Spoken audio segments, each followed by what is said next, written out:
The Bible says, he that findeth a wife, findeth a good thing. And it's so nice, we're making love, and there's no sin.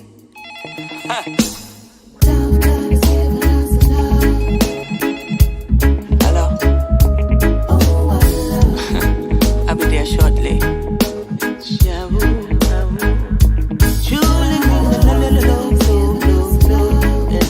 I'm a qualified and certified technician. Hey, hey. A wifey call me on work and me office phone. Says she's needing me urgently at home. Is everything okay?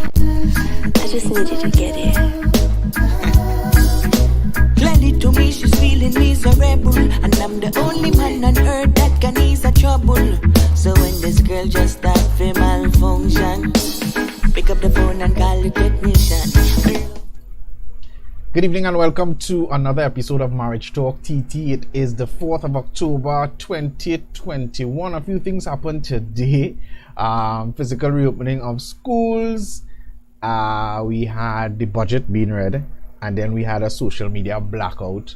And out of all those three, I am wondering which one of those was more devastating to you guys, because I know some of you guys went into a state of panic when you realized that, wait, I can't send a message, I ain't seeing no status, I can't post anything on Facebook.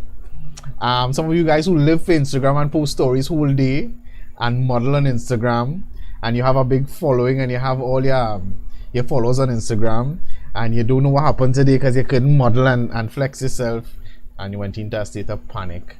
Yeah, but we're back up and running, and I give God thanks for this is the day that the Lord has made, and for sure we will rejoice and be glad in it. Whatever you're facing right now, it may not be ideal, you may not have had the best day, but I give the assurity, I can guarantee you that it could have been much worse. So give God thanks anyhow. Ansel Bain is my name, and of course I want to encourage you to take a moment and head over to our Facebook page. If you came across this live based on some friend probably shared it, then why not? You're already there. Then go over to the page, hit the like button, and of course on YouTube you can subscribe. Again, we are live on Facebook and YouTube. YouTube is there so that you can have a different experience for those that have a smart TV or an Android box. Android boxes are still legal for now, so I can make mention on it until they deal with that. So you can go over to YouTube so you can get that experience, or for those who are not on Facebook, you can share it with them, and it's very easy for them to link up. Yeah, so for those celebrating a birthday today, happy birthday. I take this moment to say belated birthday greetings to Amaya Dolan, to Mosel Alvarez, and of course my big sister Marlene Bain, all celebrated, and of course I have an aunt that celebrated her birthday yesterday also. If you celebrated an anniversary during this week, or if you're celebrating an anniversary today, well, happy anniversary to you. And if you're celebrating life and God's goodness, then I take time to celebrate with you, because God is indeed good. So you'd have seen the flyer, and yeah, we have a wonderful couple joining us tonight, and let me introduce you to Mr. and Mrs. Buckmire. Welcome, guys. All right, so good night. Good night, good night, good night, good night, good night. Well, it's really, really nice to be on tonight. Yeah, I almost say welcome. When you have to come to introduce yourself, yeah. So, I am, let me introduce my wife. This is my beautiful wife, Kalida Kathy Buckmire, and this is my amazing husband. Some people know him as Taxi Man Breakfast. Some people know him as Ambassador Buckmire, but I am privileged to call him my husband, the father of my children, Akil Williams Gavin Buckmire. Yes. Well, you see, so now I know who's Taxi Man Breakfast. I never knew who that was. Right, so I've gotten accustomed to persons with sobriquets, and when it comes to radio, so I just know it's somebody out there, but now I know who's Taximan Breakfast. Well, you see? Yeah. Well, look at that. So again, welcome guys, and thanks for saying yes. So I wanna, kick things off. It's marriage talk, and it always starts off. People always wanna know, how you guys got together. So first and foremost, how long you guys married now? All right, so we're married almost 8 years now. It will be 8 years on the 28th of this December coming. All right. And we pray, many, many, many, many more after that. All right. And tell us a little bit now. Take us through the journey of singleness, courtship, and then being married. How you guys met, and take us through that journey. Well, you take this one. Let me hear your story. Okay. So we met in school. I was a transfer student, and I transferred into his school, which was St. Joseph's College, and that's up on the hill in St. Joseph. And then we met there. I know he would want to interject another little something there. We were in the same class. I transferred into his class, and then we left school.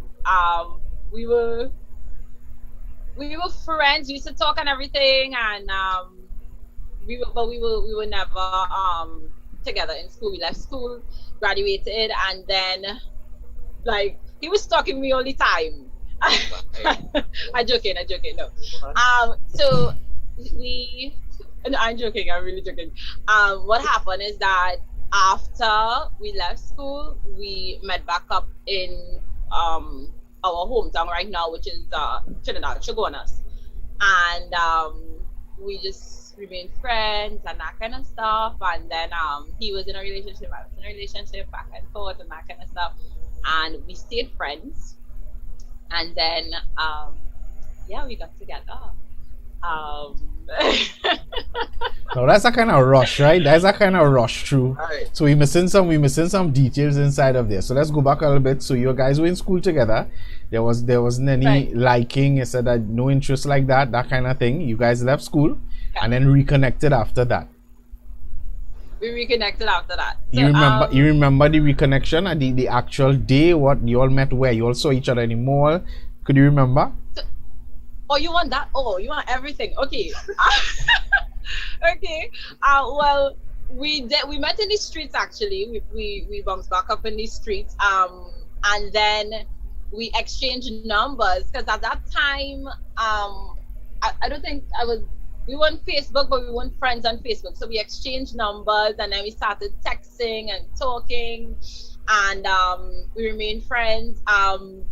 We got closer, we used to hang out, and then I was not in a relationship anymore, and he was not in a relationship anymore, and we decided, we started showing hints and hey, I like you, you like me, So when the numbers exchanged, there was no liking. Then when you guys reconnected, nobody said wow, you started to realize, or it was just platonic, it was genuine. So let me just plug this one thing in. There was a day in school there was a day in school. I can't remember the exact day, but I do remember there was a day that he was going up the staircase, and he used to tie a bandana on his wrist. Right? And we used to talk and stuff in school, but it used to be like play fights kinda. He used to harass me. I used to throw myself. He's gonna tell you all that I used to throw things at them. Don't believe him. But I used to throw stuff and harass each other. He was the popular guy and I was just the shy girl that transferred. But I remember this one day that I saw him going up the staircase and I was like, he's cute, I like him. He turned around and he smiled at me and I was like, oh, okay, But the thing is, we would not we did not like pursue a relationship then and there in school, because of course we had boyfriends and girlfriends and that kind of stuff.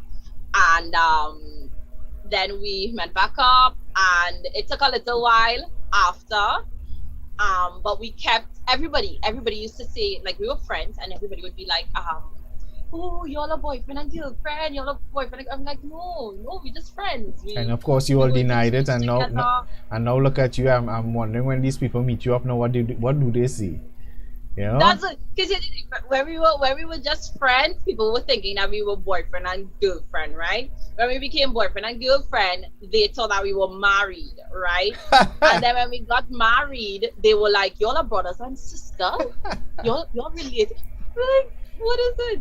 So how the that was- conversation moved from, exchanging numbers and whatever? How could you remember when the conversation moved to, hey, we realized we're interested in each other? Who made the first move?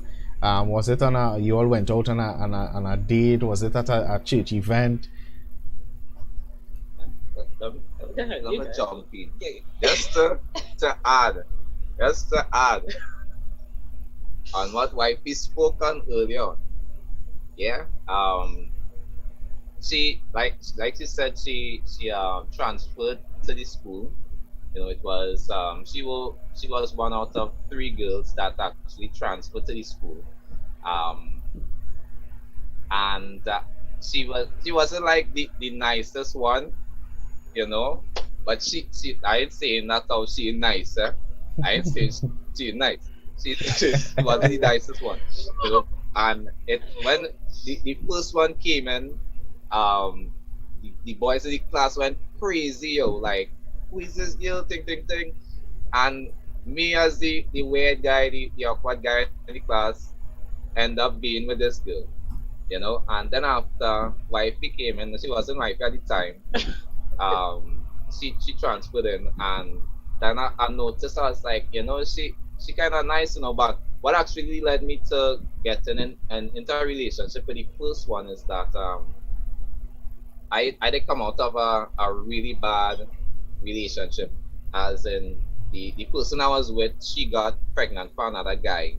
And that kind of tripped me off, because I was like doing everything and anything for this girl, Yeah. and I'm like, if I doing any and everything, why does this still happen though? So I started to experiment. So when the first transfer student came in, I got with her, and I was like a complete robot, just doing stuff weird, just experimenting to see how the end results would be, if they would like that, if they wouldn't like that, whatever might be the case. And then after I saw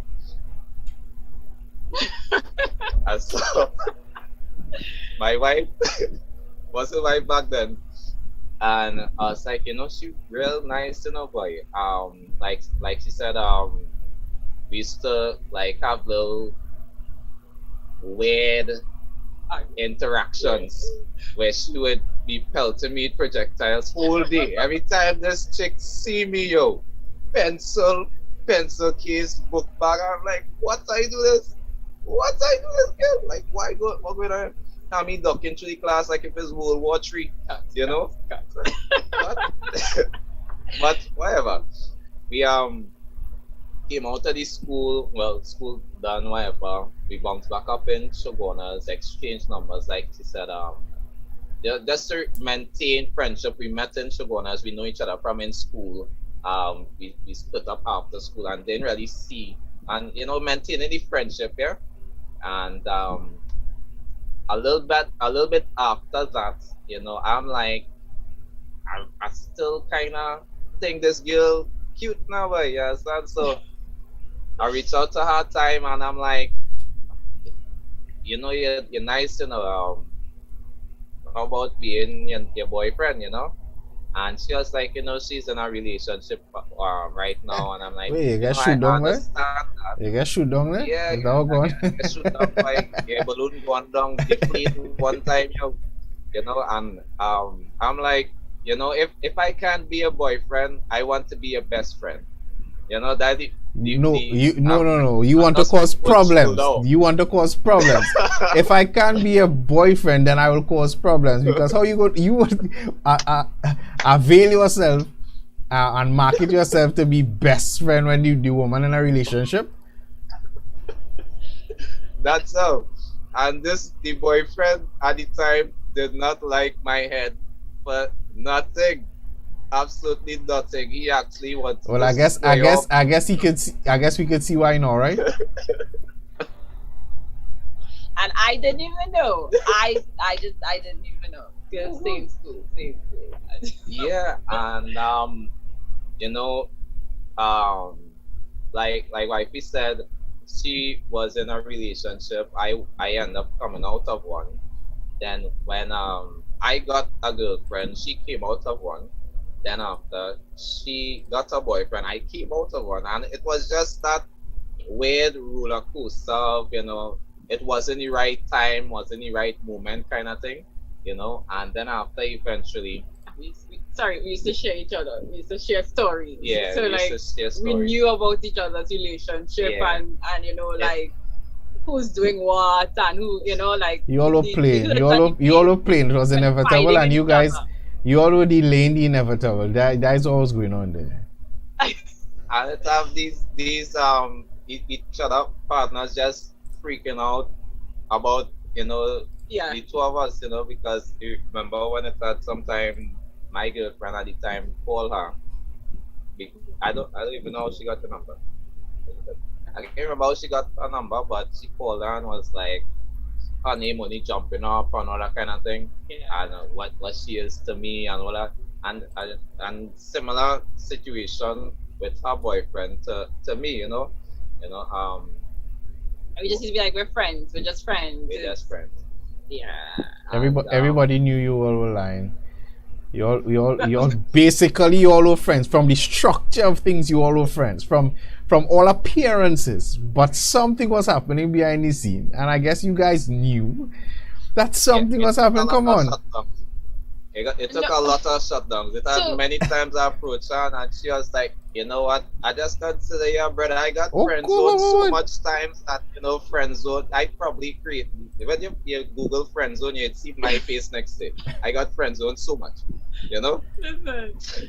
No, listen. Like it's not that we were delaying the inevitable. I think that we had feelings for each other. Like we thought, hey, this is a really nice person. And I remember thinking that, I don't want to break his heart. I don't want to, because all of the, and we were young. I think that 15, 16 is young. And we were like, you know what? Our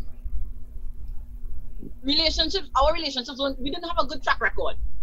All right. So for me, at least for me, to get into a relationship and then lose my best friend according to him, I didn't want to risk that. I didn't want to risk that. And I think that not just from us liking each other and just being friends or whatever, but we also try to have a certain level of respect for um for our partners.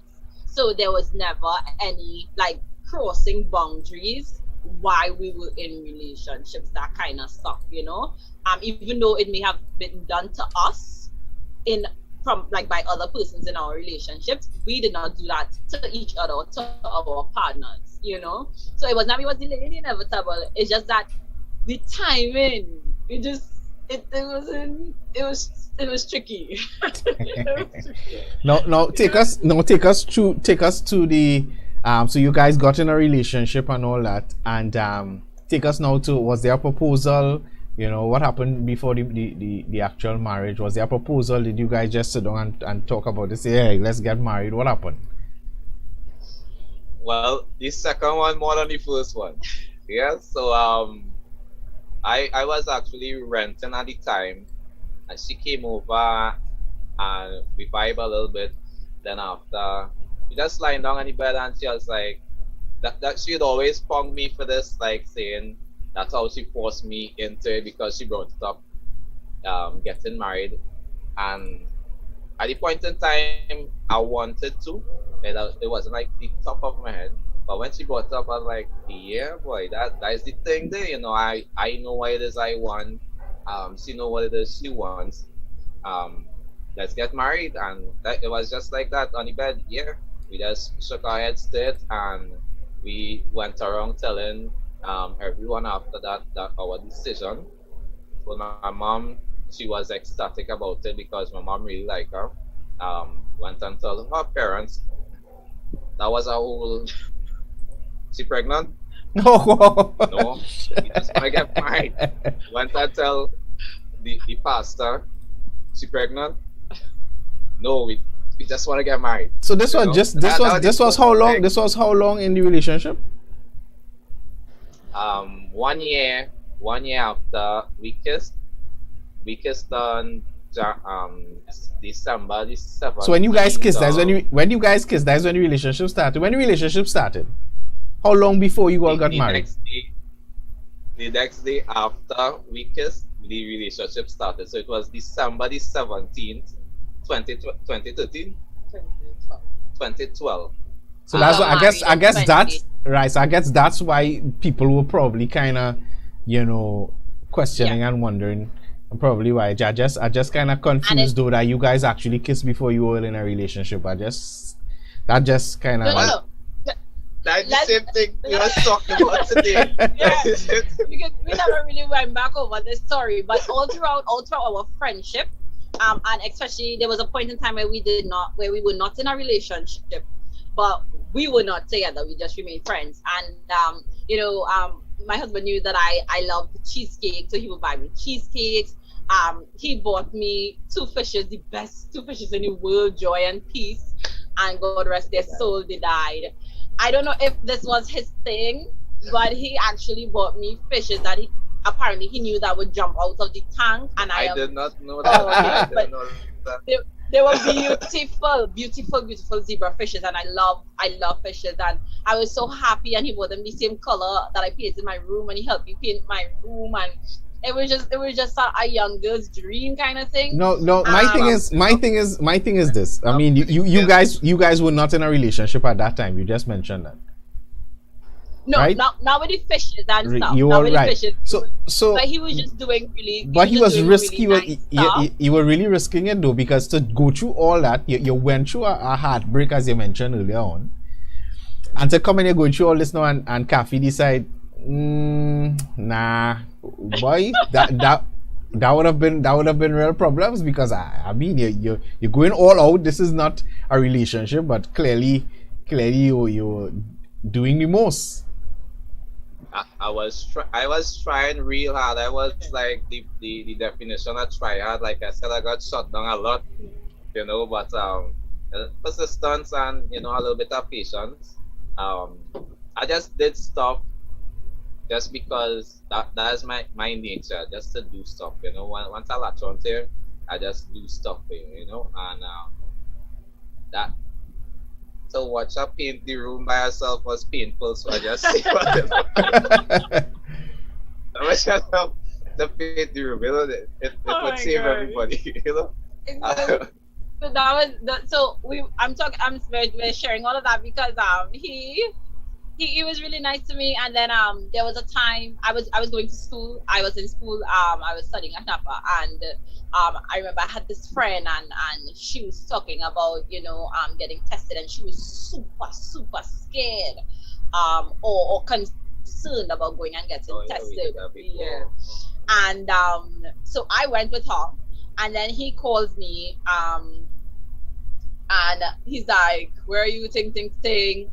And I told him where I was, told him what we did, and I got my test. And the requirement for us to get into a relationship was for us to do a test. We had to do a test, an HIV test, and we end up going back the same day. I think it was. We went back the same day and got a test.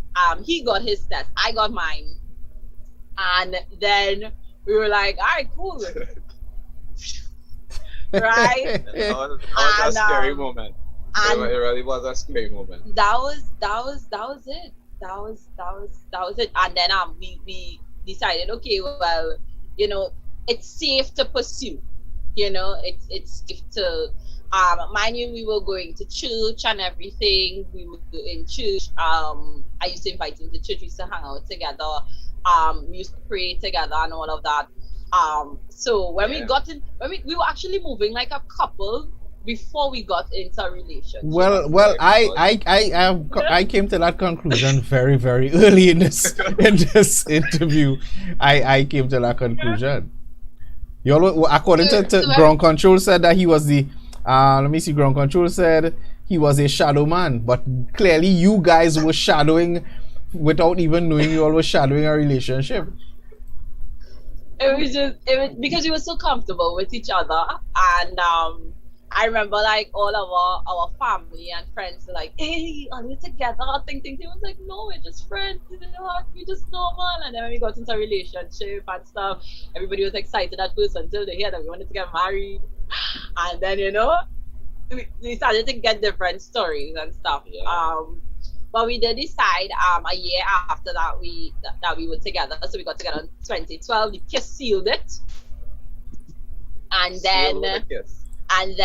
we had instances where we were just walking in the street holding hands, and people, this random strangers, weirdos. At least we would have thought that they were weirdos. we would have thought it was a weirdo. Wanted to marry us in the streets and telling us that we're going to get married. Like we traveling in a bus and people are like, "Hey, you're going to get married, ting, and you're like, I'm like, "No, we're not. No, we just, we're in a relationship, I wish all these And, people could just find you guys now. Like all these people, for all he knows, and know we're just friends, and know, and look where we at today. Now, for anybody listening and watching, it sounds like a very joyful experience. It's a nice one, the story leading up to marriage and all that. But we all know anybody that has been married for at least 3 months, I give it 3 months, there are challenges in marriage. Trust me. We have been married 16 years, next year will be 17 years, and we still learning. Now we are nowhere close to where we used to be, thank God, but we are still learning because we are dealing with fallen man. Both of us, we are saved, but we were born in sin and shaped in iniquity, so the natural man is still there. We have been bought with a price and all the nice things, but the natural man is still there ever so often trying to show, so that would always be a challenge. So what I want to find out from you guys, after all that, I mean, we're going on 8 years being married, would you dare to share at least one or two of your greatest challenges, or the greatest challenge you all had, and how you guys overcame or overcoming? I don't know. yeah. All right. So which one you want to start off? I think You give yours. okay. Okay, so one of our challenges, at least for me, the very first one that I can remember, because there's plenty, but this was in the very beginning stages of our marriage, like 7 to 12 months in to our marriage. I would remember we were pregnant with our first son. We have 3 children, by the way, 6, 5, and 3. And I remembered we moved out. We got married, was living in his apartment, and then we moved into with his mom, right? Into his mom's house. And I remembered 7 months into that, I'm like, hey, let's get our own, let's, go renting and stuff. And we were young and in love, and I wanted to, be with my husband. I didn't really understand the whole, okay, let's wait and save and that kind of stuff. So we went out, we rented, we got an apartment, and it was wonderful. Being a couple and, just being by each other or with each other alone and that kind of stuff. We got pregnant. We were pregnant at the house, right? We were pregnant, yeah. So I remember going into labor and all of that stuff. And then when it was time to go home, my husband said that we're not going back home. And I'm like, what? Why? And that was because we had some, good moments and some bad moments financially. And at that point in time, we got evicted, and he didn't want to tell me because he didn't want me. Yeah, he didn't tell me that we weren't going. And the thing is, I went into early labor, like really early labor. So when we found when I was ready, kind of stuff. I think I found out while I was in the hospital or when I came back home or something like that. But the plan was always to kind of stay with my mom a little bit or stay by my parents until I get help with the baby.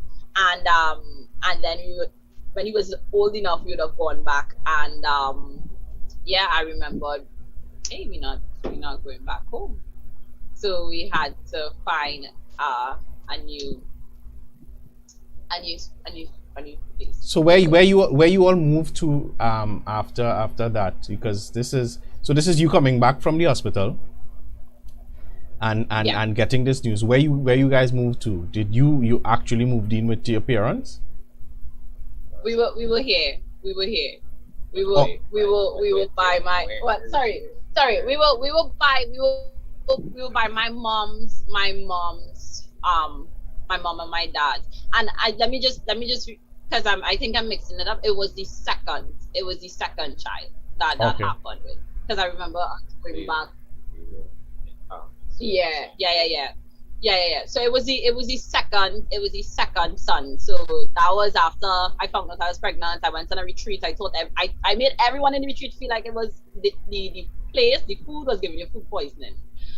Because I did not know that I was pregnant. Listen, Kafi. One So thing that I was think one thing I've discovered is that no, I'm not. We're not in a relationship. No, we're not in a relationship. We're in a relationship.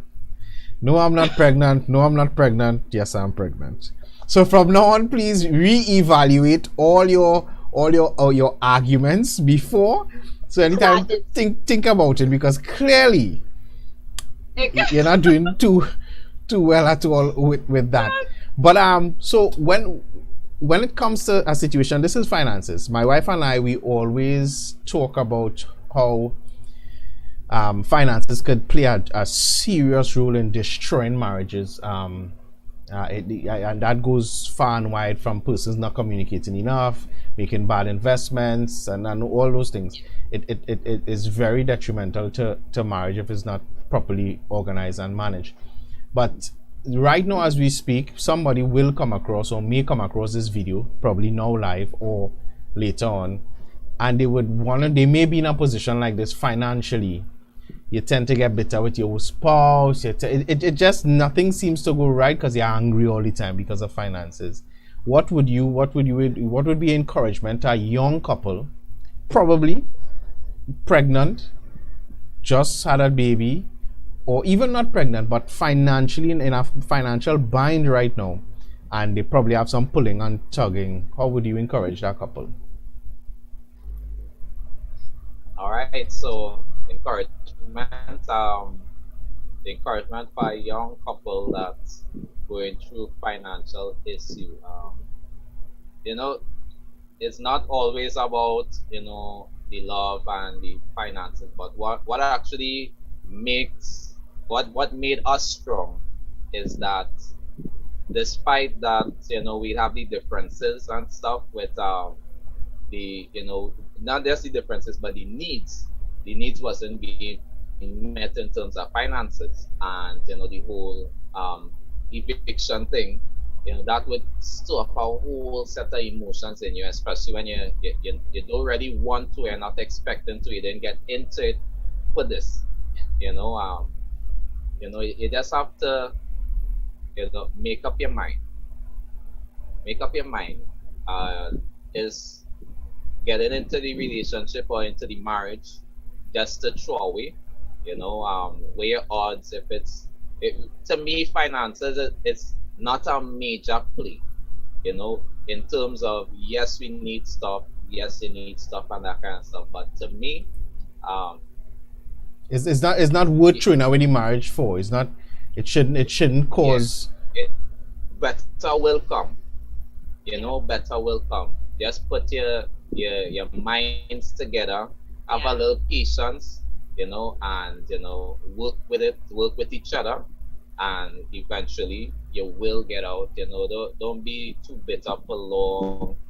Don't hold each other in each other's mind or in each other's heart, because that you just continue to pick at each other, pick at one another, and eventually, you know, all of the time and energy, finances would be a waste. And yeah, yeah, I think for me, I would say sit and have a conversation about it, like a candid conversation. My advice to the young couple is put your heads together, because even though we had at that point in time we had got evicted, um, we because we sat down and had a conversation prior, we booted our own business from that, because we came to a conclusion. Listen, we don't want to work for anybody. We know how we want our family to be, or how we want to see our family. Now the thing is, things change and people change. exactly. So We actually built the business before yeah, the before the eviction. yeah, right, before the A little story eviction, about that after. right? So we even though we had a business, things still happen, right? But I'm saying that you have to sit and have a conversation about it. Have a conversation about finances, and you could save, and you could, because there was a point in time where my husband was making, he was the breadwinner, and he was making a lot of money, right? But what are you gonna do in the times when the challenges come, right? So what you're having a conversation, and you're making sure, like my husband said, make up your mind. This is what we're going to do if this were to happen. We never know. You never know what's gonna happen. And always pray. Like pray. Seek God's counsel, right? And find persons who can guide you as well. God fearing persons who can guide you as well. Yeah. All right, so we had financial difficulties, but Yeah. chatting with Akil, I know you guys, he would have had a health challenge within the marriage also. So take us through that, and Yes, that challenge is very recent. It still is going on. I'm hopefully transitioning out of it, because I haven't done any recent tests to see what is my progress. And it is, or what they were saying in the hospital is that a liver issue. Yeah, it started last this year. Started this year. It started early Yeah. this year around February.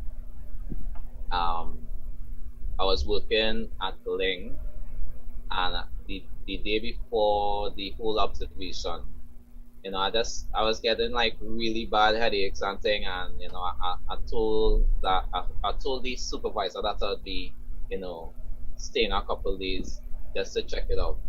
And the day after now, somebody saw me in Shogunas and be like, "Why your eye real red, boy?" Thing. I'm like, well, let me go and check it out, and end up in the hospital.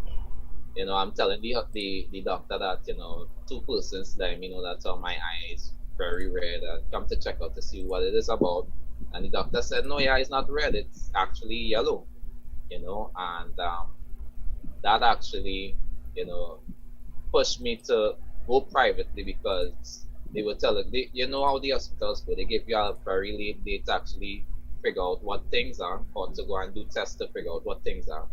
And you know after googling, or hearing from the doctors and googling this no, not the belly button.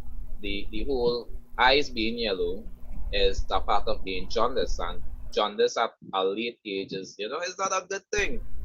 So that pushed me to actually go private to check it out. And my private doctor, when he saw that my eyes are yellow, because he normally see me as like, bro, your eyes normally be this yellow. I can remember your eyes being this yellow. And he just started to move one time. He said, I want you to do this, I want you to do that, I want you to do this.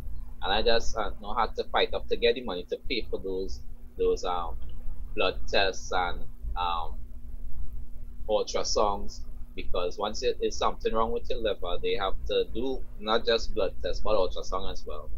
and the ultrasound showed that so nothing is wrong with the liver, but the blood test showed that my bilirubin levels went up.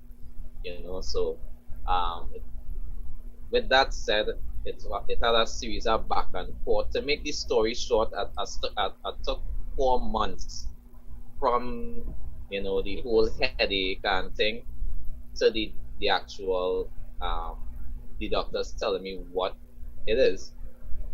It took 4 months of that, but leading up to that, they actually went to Mount Hope because at night I got up with a bursting headache, a popping pain on the right side. I was sleeping and I just felt like a pop, and with the pop it was just immediate pain, and I woke up and I went to the mirror. My eyes blood red. When I say blood red, I mean like you see the hearts to the side of the screen right now, Yeah. red. And I'm like, what is this, yo? And my head hurting. I went straight to the hospital one time, straight to Mount Hope. When I reached there, the eyes went back to normal, and they telling me allergies after waiting for 12 hours. They're telling me allergies, night after night, the same thing every time I try to sleep. That little consciousness going into sleep, I'll get a headache, might wake up with my eyes blood red. Telling them about it, they're not taking me on. It took, like I said, 4 months, but it took actually a month and a half of running up and down between Mount Hope and Chagonas. And they telling me headache and allergies and giving me prescription for headaches and allergies. And I I was getting frustrated.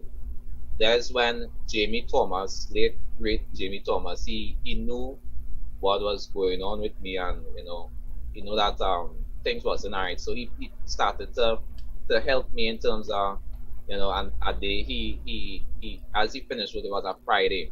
The Friday before he died, he was like, bro, I had to drop you to the health center because he overheard me while we was talking on the phone. He overheard me saying, well, boy, um, the nurse tell me to come into the hospital because to walk with bags because I might have to stay because what I was hearing and that kind of stuff. A nurse I got hooked up to from San Fernando, and I'm like, boy, I wonder if to go with the car, boy, to carry bags, but I don't want to go with the car and then have to carry me down with the ambulance and the car stay with spiders. And he was like, bro, I'll come in and pick you up. I was like, bro, you just finished work though, And he was like, bro, don't say about that. I talk to Keith and think. That he came and picked me up that night and dropped me to the health center. You know, um, what hurts me right now after hearing the diagnostic, the dialysis, he didn't I didn't get a chance to actually tell him because the Sunday, despite we spoke on the Sunday as well, he died that Sunday. So um I had to deal with that whole thing while I was going through my whole issue. I was starting to melt down, my muscles were starting to melt. I was getting weak. I can remember a time that I was actually trying to jog and keep momentum because I'm an active guy, So you were and actually hospitalized at this point in time? yeah, I was in and out of the hospital, and I was like the whole period I was in and out of the hospital for 4 months, but 1 month out of that 4 months I was in the hospital, warded Wow. in the hospital. So Kafi, tell us, so what I mean, in the background, Kafi, you guys married, you have 3 children, young children, the marriage is young, you all are young. What was taking place with you, I mean, during these 4 months? Um, I was praying and crying, but he doesn't know that I was crying. But I was praying. I was praying. I was fasting. We homeschool our kids, so I was trying to keep that going and just manage life. It was sort of hard because I couldn't go as often as I wanted to go see him in the hospital, because then I'd have to come back to the kids, and then this whole pandemic situation. So it was very mentally frustrating. I think for because of just because of the knowledge of God, and because I know God to be the healer that He is, and the comforter and that kind of stuff. That is the only thing that kind of kept us sane and going and moving. But it was difficult because you just didn't know. It had nights he would call and he'd be like, he's in a lot of pain, and he don't know what's going on, and then it's like, okay, right, cool, we praying on the phone, and then I come off the phone with him, and then I'm crying and I'm praying and I'm talking to somebody else, and that kind of stuff. um so it was hard, and I just never wanted to think about having to explain to the children where that is. That was Yeah. the thing on my mind. Like, how are we going to explain right now? And there would be times that he would call them. I remember not telling them, that he was in the hospital, that he's working, that he's out, and they go to bed early and wake up early, and they were accustomed to when they wake up, he's not there because he was working, and most of the times, they'll be already asleep when he comes home, So it was a little easy to kind of hide from them, a little, up until the fact when they realized, okay, where's that? And he called, and then he was like, I'm here. So that was it. It was interesting. It was very interesting to navigate, and it was good. The hardest thing for me is that like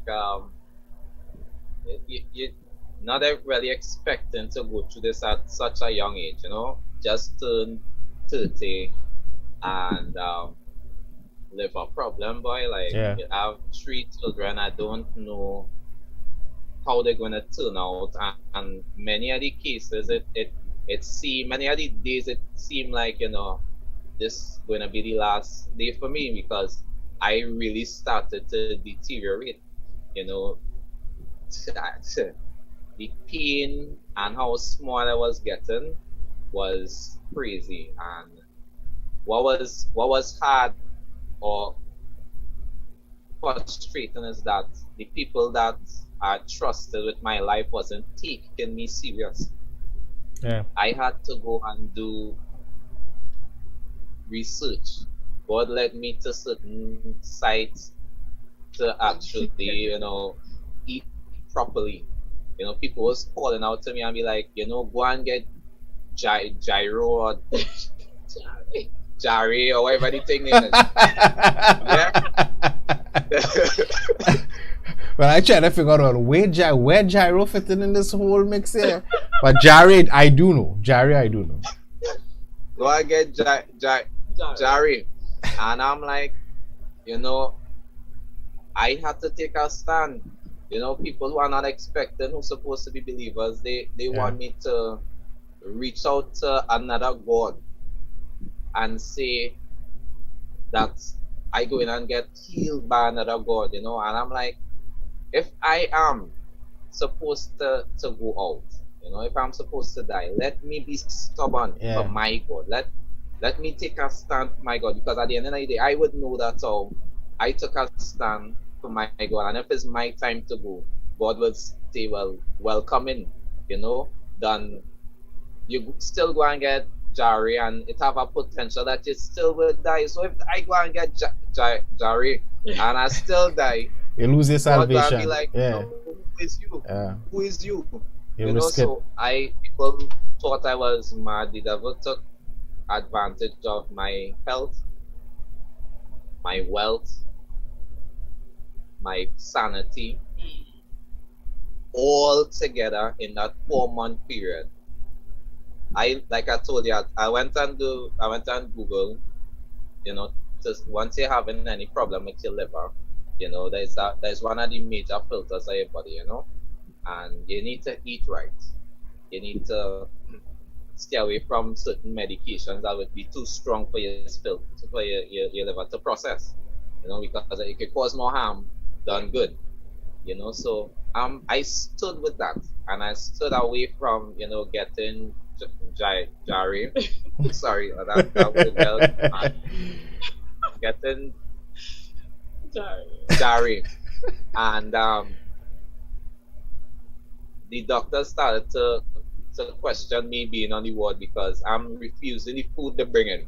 Yeah. They bring in sausage, they bring in Salty stuff. salty stuff, they Yeah. bring in sweet juice. Yeah. I'm supposed to stay away from salt, sugar, dairy, all those kind of stuff, and they start to belittle me because the nurses them they bring in the food. I'm not eating the food.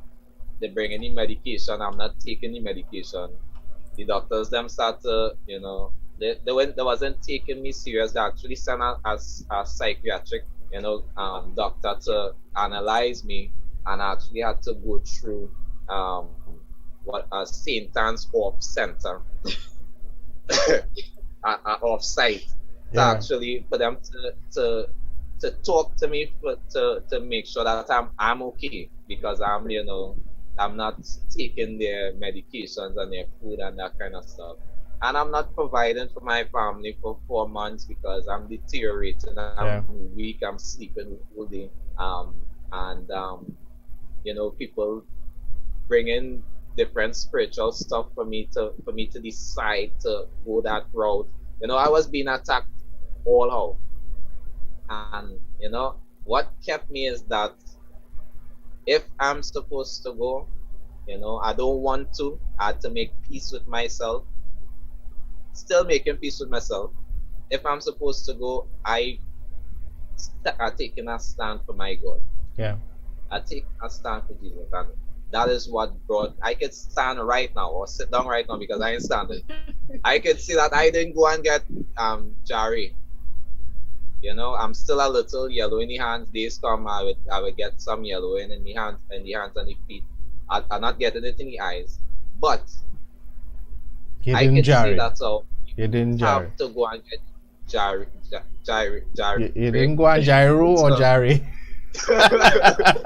to deal with that. Yeah. All what you need to do. Your testimony Have faith still in God. stands. Your testimony still Yeah, stands that your faith is in yeah. God. Now, Have now, faith in your guys, God tell and me, tell eat me, properly. tell me now. We still have a game to play. So in about just about 60 seconds, tell me how important support is in a marriage. Support. Yeah. Uh, Support is everything. Support is everything. Because um support is everything. You have to. I'm sorry. I was having another train of thought while I was thinking about this. When you commit to someone, it is important that you you keep that commitment and that vow. And I don't think that sickness and riches and wealth should really change the plan and the purpose that, and it cannot change the plan and the purpose that God has for you and your marriage. Every marriage is an assignment, and you have to trust that. So you just have to stick it out and support each other. And it's a balance game. We are never always up at the same time. Sometimes he has his downtime, I have to be up. It's a team game, and sometimes I have my downtime and he picks up the slack. And that is what really makes a marriage work. And you do not learn that in a book. You do not learn that in school. You learn that through experience and having a relationship with God. Yeah. So that's my contribution about support. support, like wifey said, is everything. You need each other. You need each other. And as soon as selfishness starts to rule into your relationship, everything would feel. Something as simple as taking the trash out. That's you supporting your spouse. Something as simple as washing the dishes. That is you supporting your spouse. It not necessarily have to be just about financial or emotional. You know, do your part. What is your part? Do your part. And if your spouse, lacking in the part that is supposed to, it doesn't hurt for you to take up the slack, because at the end of the day, nobody knows what is going to happen in the next second. Yeah, and it's just for you to hold the mantle for your spouse, and things would start to move forward from there. I like that. I like where you said that nobody knows what's going to happen in the next second. And you would have heard of stories and of people who would have not only in marital relationships, but persons who would have had a falling out with their mother or a sibling or something, and then the person die right after, and they never got a chance. The last conversation they would have had with this individual would have an argument, or so you never know that that action, that gesture could have been the final gesture before that person leaves the earth, one of an act of kindness. So I like that you said that you never know what could happen with the next second. Now, as I told you guys, the hour passes by very quickly. We just have 5 minutes to go. Yeah, we just have 5 minutes to go. And before we actually wrap up, I must take you through a little game that I call charades, because it's charades, but it's for married couples. So I'm gonna ask Kafi to turn and face. So Akil, you will continue facing me. Kafi, do not place your eyes on the screen at all. Look at your husband for the rest of the time here. Do not look at the screen. You could turn to her also, Akil, but make sure you are the one that would be able to see the screen, not Kafi. So look at the. I'm gonna put up a word. You have to get her to say this word. You can use sounds, but you cannot make statements. So you can use sounds. Let's say I had a gorilla. You could make the sound of a gorilla, but you cannot, make statements. So I'm going to show you the first word here, and you have to act it out, and hopefully Kafi can get it, right? So this is your first word. You have to act it out. You cannot, and try to get her to say it. So go ahead.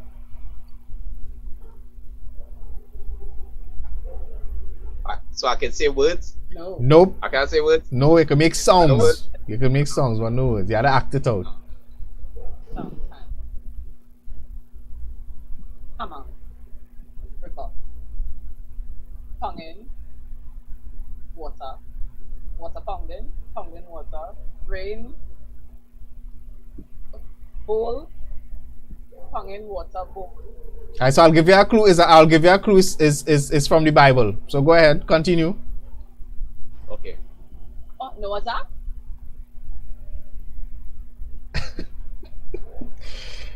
I think I could give her. She said Noah's Ark, but it's really, look at it, Kafi. It's really, look at the screen. It's really Noah. I suck at charades. Noah!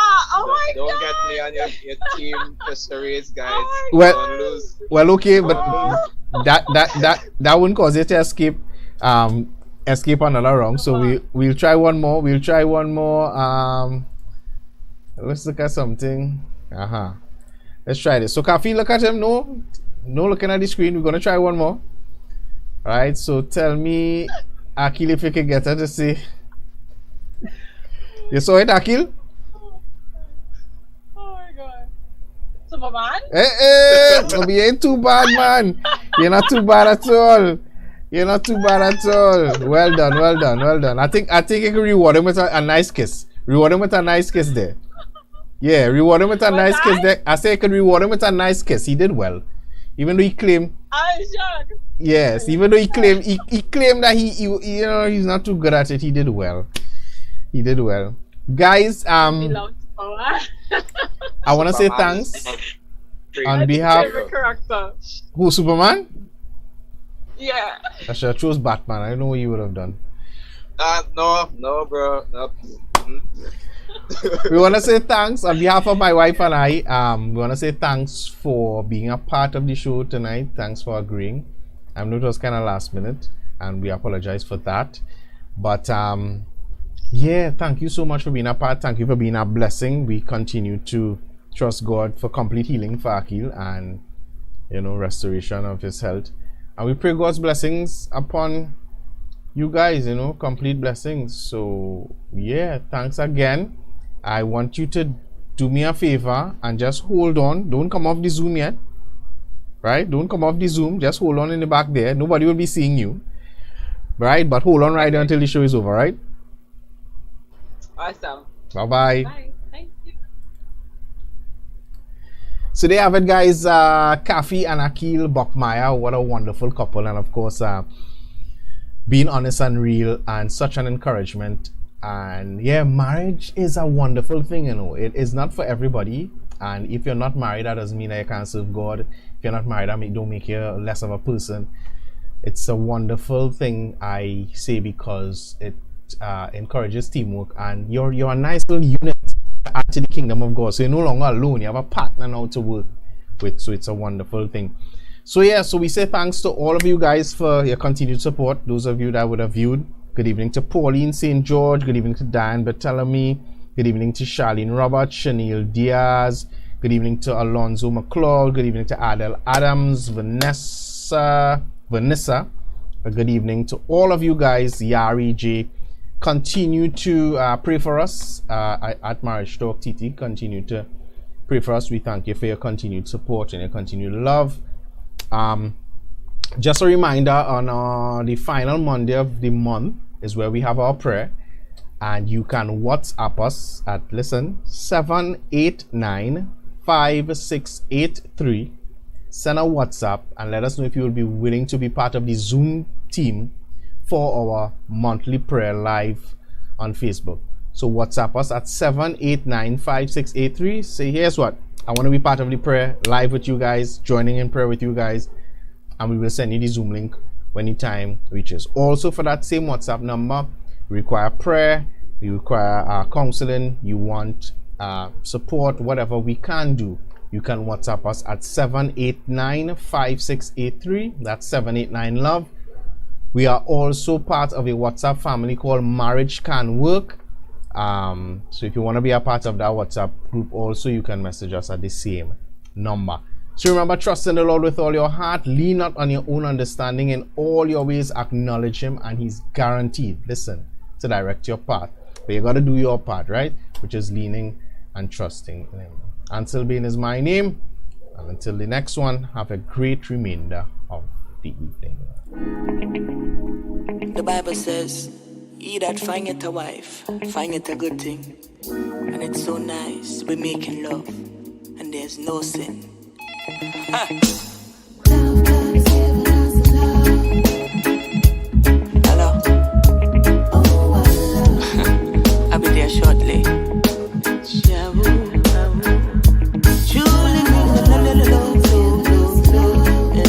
I'm a qualified and certified technician. Hey, hey. Her wifey call me on work and me office phone. Says she's needing me urgently at home. Is everything okay? I just need you to get here. Clearly to me she's feeling miserable, and I'm the only man on earth that can ease her trouble. So when this girl just start to malfunction, pick up the phone and call the technician.